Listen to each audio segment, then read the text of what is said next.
Sebelumnya,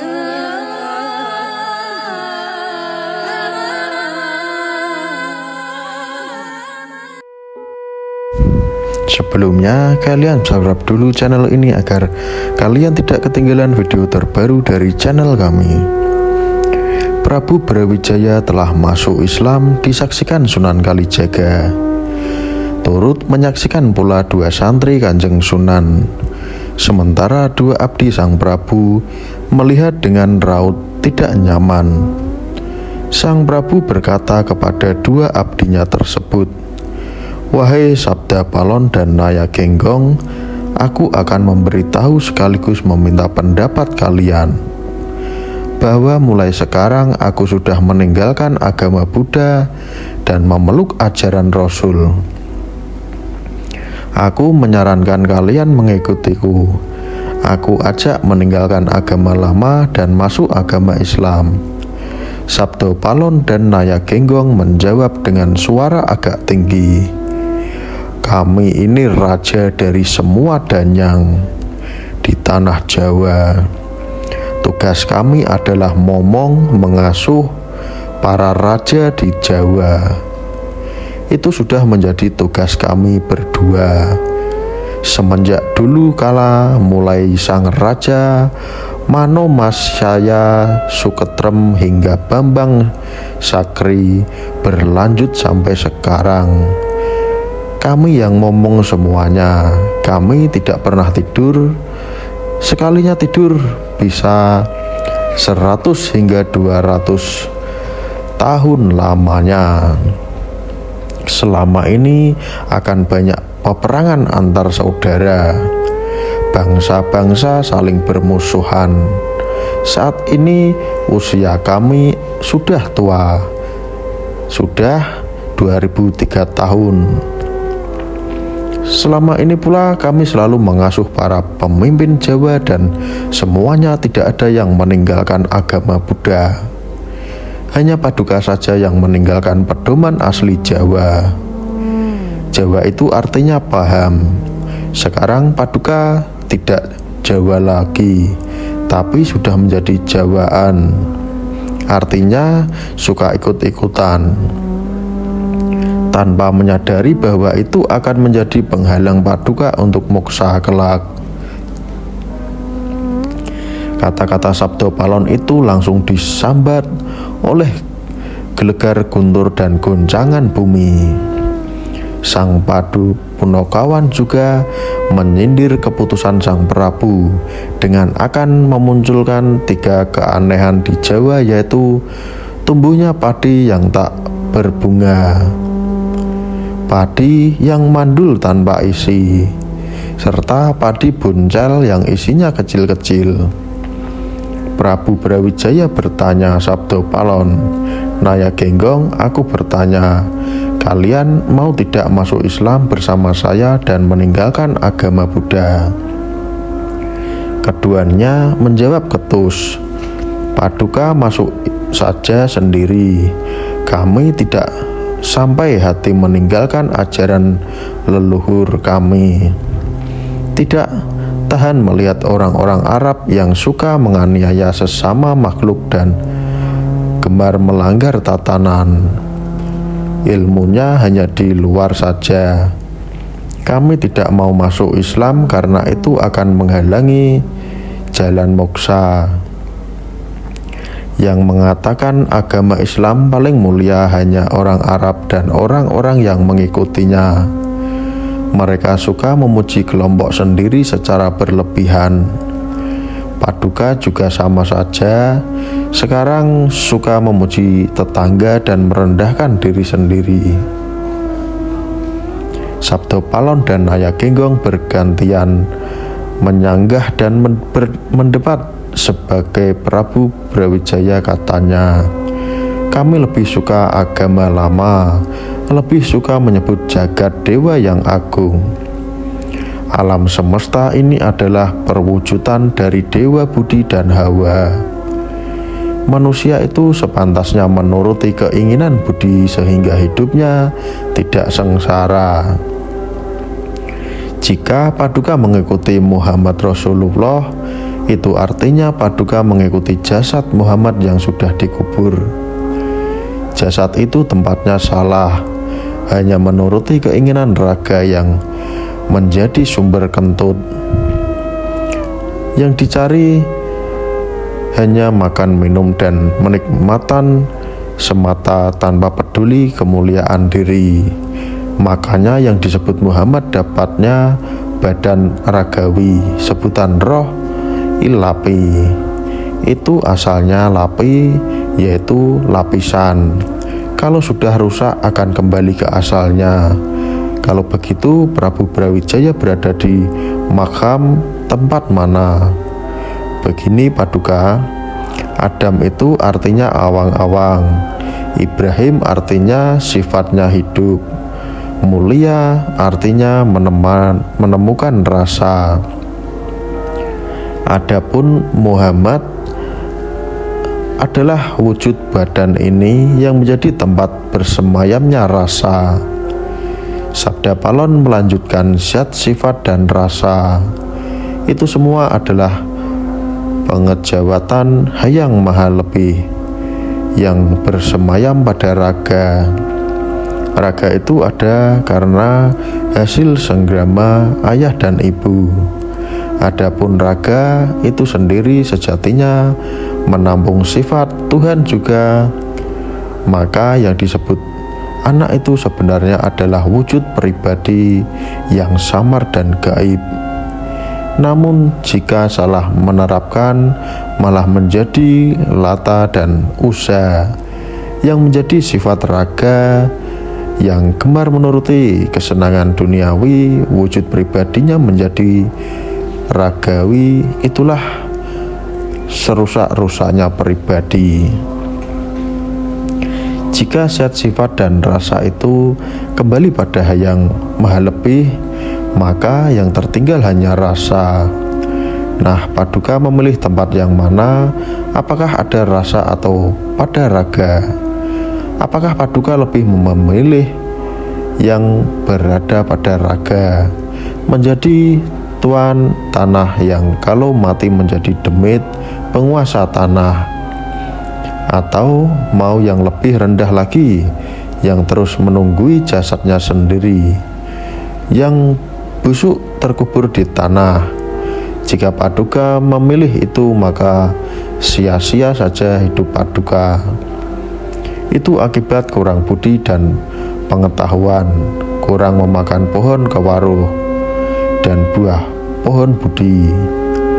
Kalau begitu, kelak kalau mati menjadi setan yang menunggu tempat keramat,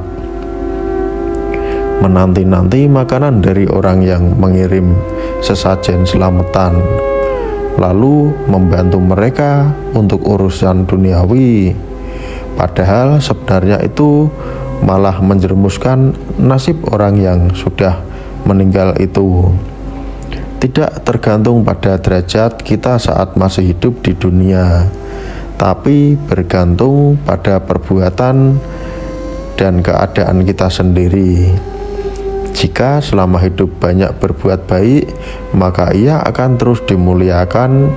Jika telah mampu memasuki kesadaran budi dan sukma, maka ia akan baik akhirnya.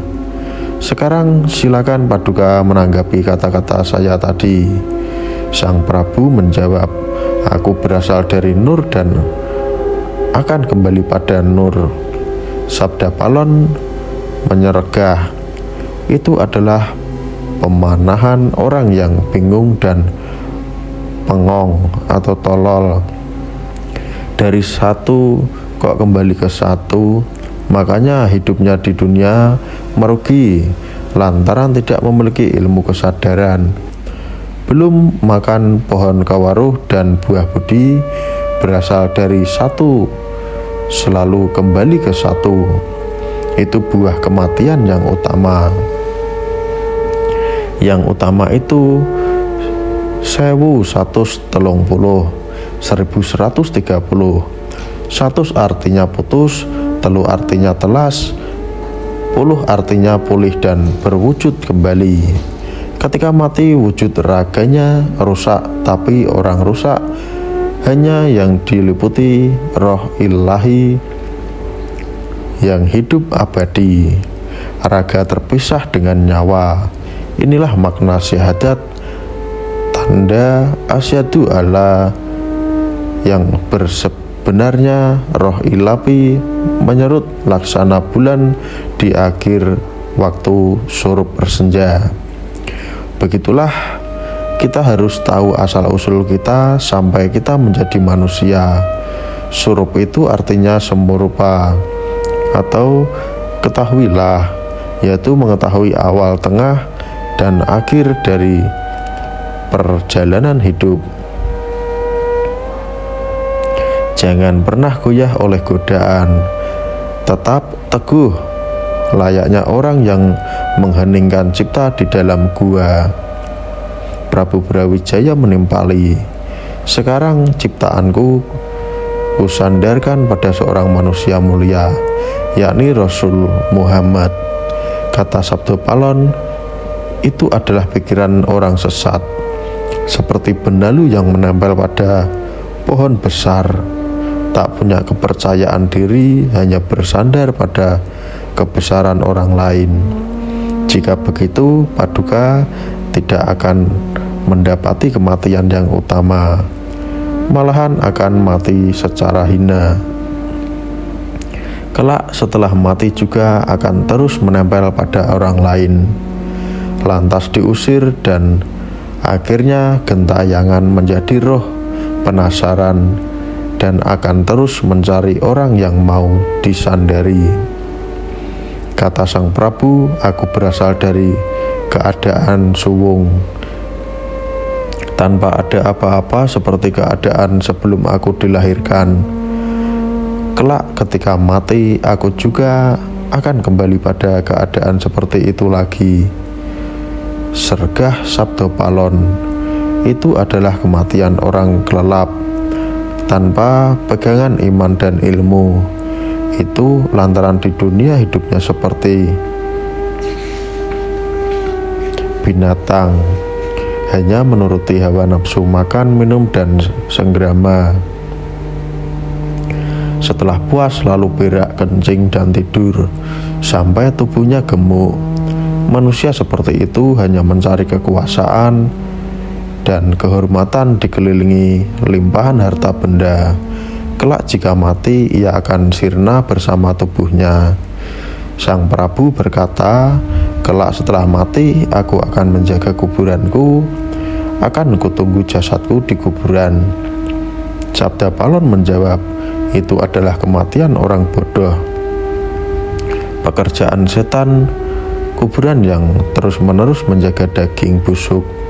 Tubuh yang sudah busuk akan hancur di dalam tanah. Seperti itulah kematian para santri yang dangkal pengetahuannya, tidak paham roh ilahi karena kebodohannya. Kata Raja Prabu Brawijaya, aku akan muksa bersama tubuhku. Sabdo Palon tertawa lalu berkata, di dalam agama Rasul tidak ada ajaran moksa. Mereka juga tidak mungkin membawa moksa tubuhnya karena tubuh mereka terlalu gemuk, kebanyakan makan ubi dan daging. Kalaupun mati dan tubuhnya juga hilang, belum tentu itu moksa. Bisa saja sekedar berganti roh ilahi lalu hidup di alam demit. Itu adalah kematian orang bodoh dan celaka. Sang Prabu berkata lagi, aku tidak punya keinginan apa-apa, tidak ada niat memilih, terserah yang agung saja. Sabda Palon kembali tertawa lalu berkata, berarti Paduka mengabaikan titah sebagai manusia. Paduka meninggalkan sifat manusia yang berhak untuk memilih dan menolak. Jika kehendak Paduka seperti itu, mendingan Paduka menjadi batu saja yang tak butuh berpikir dan bertindak, tak perlu mencari ilmu mulia untuk meraih kesempurnaan kematian. Prabu Brawijaya berkata, aku akan pulang ke akhirat, masuk ke surga. Sabdo Palon, akhirat dan surga itu sudah ada dalam diri Paduka, sudah tergelar dalam kehidupan di alam syakir, alam kecil, dan alam kabir, alam besar. Semenjak manusia ada dunia, tempatnya sejuk masih dalam kandungan. Di dalam dirinya sudah bergelar akhirat, serupa surga, neraka, arsi, dan kursi. Lantas Paduka hendak masuk akhirat yang mana?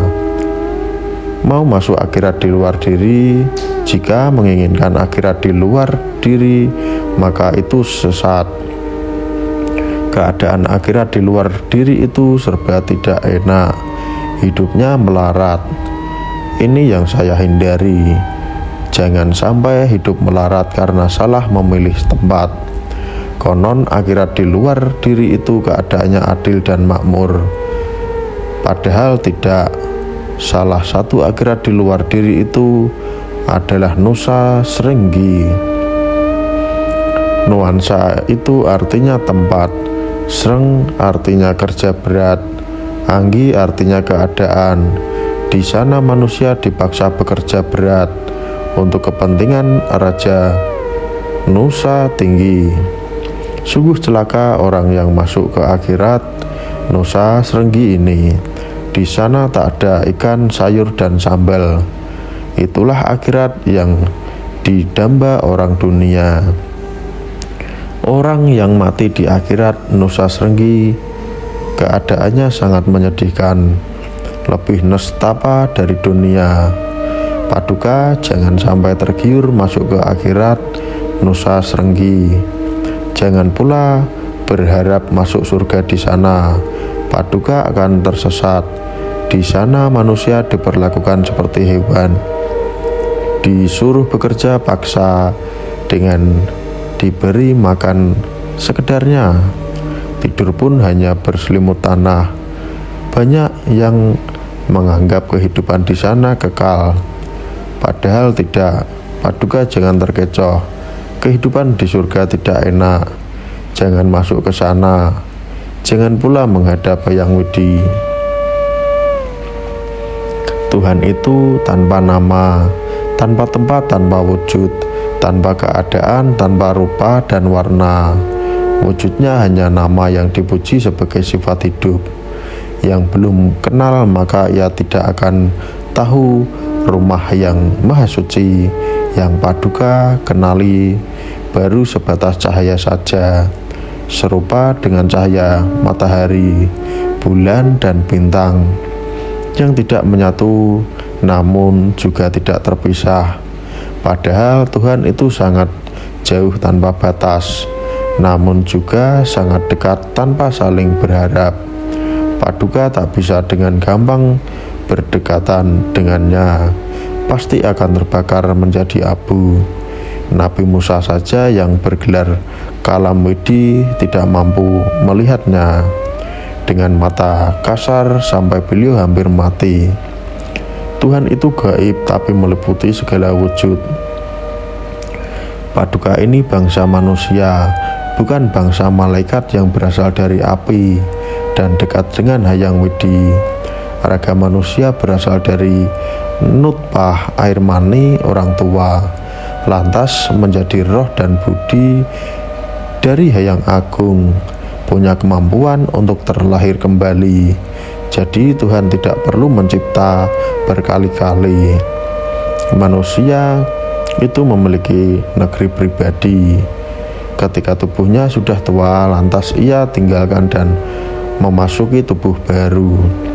Jadi tidak bolak-balik, manusia itu hidup sekali saja dan mati juga sekali. Prabu Brawijaya berkata, lumrahnya manusia itu berburu pahala agar dapat masuk ke surga yang agung.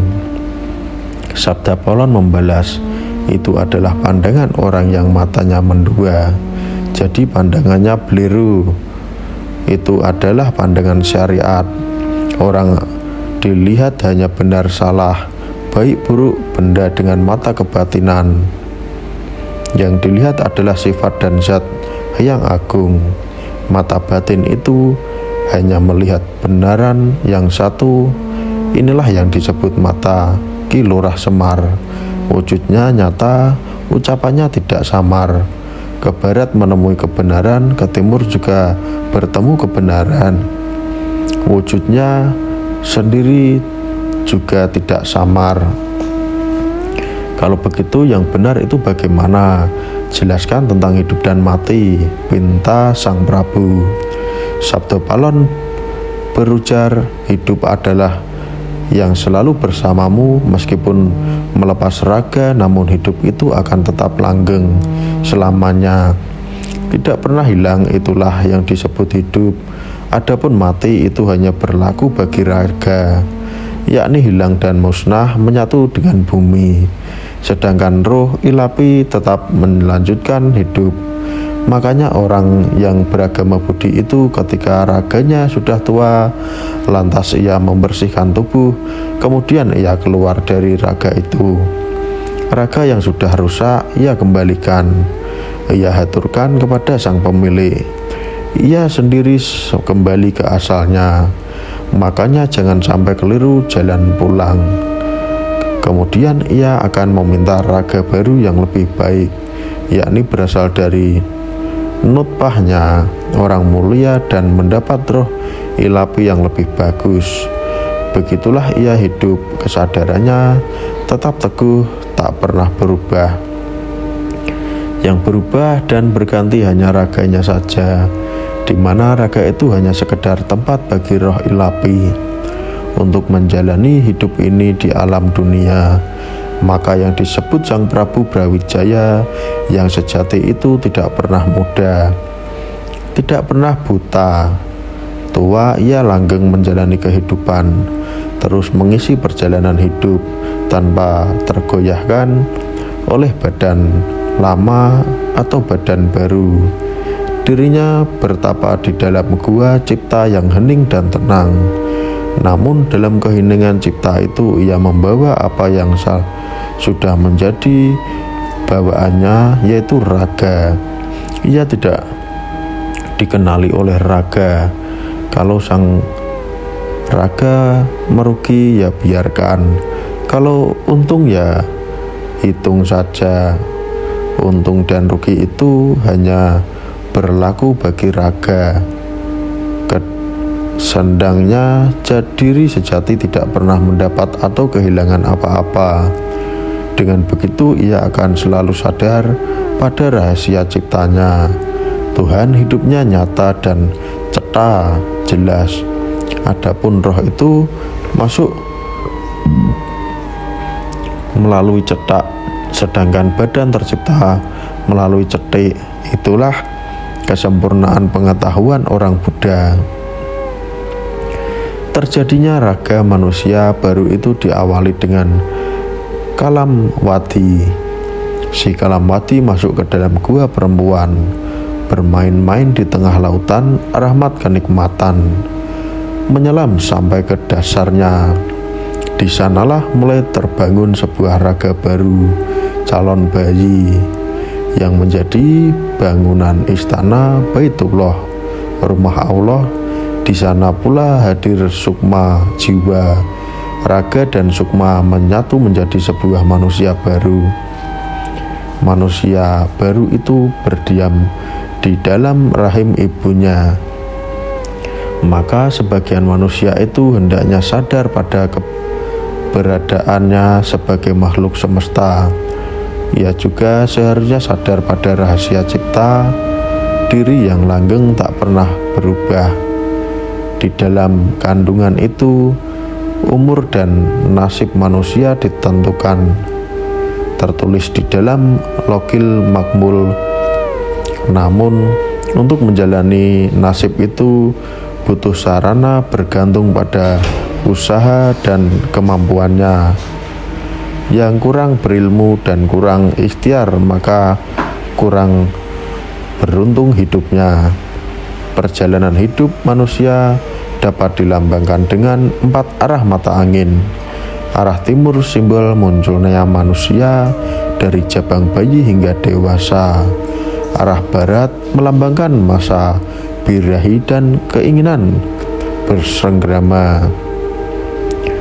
Arah selatan adalah simbol persetubuhan bertemunya batang zakar menebus kemaluan wanita, dan arah utara berlambang lahirnya manusia baru berupa jabang bayi. Ketika sang wanita sedang masa subur sekali, kainnya tersenggap langsung disodok batang pria. Saat itulah pertemuan sumber kehidupan berlangsung, menghasilkan wujud manusia baru. Sang jabang bayi muncul sebagai pribadi mandiri memasuki alam sakhir dan alam kabir. Lahirnya manusia itu melalui perantara seorang ibu. Setiap bayi tidak lahir sendirian, ia ditemani kakak dan adik. Sang kakak disebut kakang karep berupa kawah ketuban, sedangkan adik disebut adi ari-ari. Setelah lahir kakang karep dan adi ari-ari dipisah dengan si bayi, mereka berdua tetap ada dan akan menjadi penjaga selama hidupnya. Itulah asal-usul manusia yang harus selalu diingat. Hidup itu haruslah menjadi matahari yang menyinari semesta, selalu waspada dari setiap godaan, pikiran, dan keinginan jahat. Jangan sampai terkecoh oleh bujuk rayu duniawi. Tetap ingat pada asal tujuan hidup. Inilah pengetahuan orang Jawa yang beragama Budi. Raga ini ibarat perahu, sukma jiwa ibarat orang yang mengendalikan, sedangkan budi ibarat petunjuk arah. Jika menunjuk arahnya salah, maka hidup menjadi celaka. Dan jika perahunya pecah, maka hidup juga hancur. Bisa-bisa perahu berhenti mati. Maka dari itu, hidup ini harus selalu dijalani dengan kesadaran. Dengan begitu, maka arah kebenaran selalu terjaga. Kalaupun suatu saat harus berpisah dengan raga, jiwa akan selalu berjalan dalam bimbingan budi. Inilah yang disebut syahadat. Rusaknya raga berarti rusak bangunan Baitullah. Kita akan mendapatkan raga atau Baitullah yang baru, reinkarnasi maupun menempati raga baru. Sukma dan budi harus tetap terikat pada tali pujian terhadap yang agung. Jika sukma terlepas dari tali hayang, maka ia akan menitis pada makhluk yang bukan-bukan. Sudah pasti hidupnya akan kesasar dan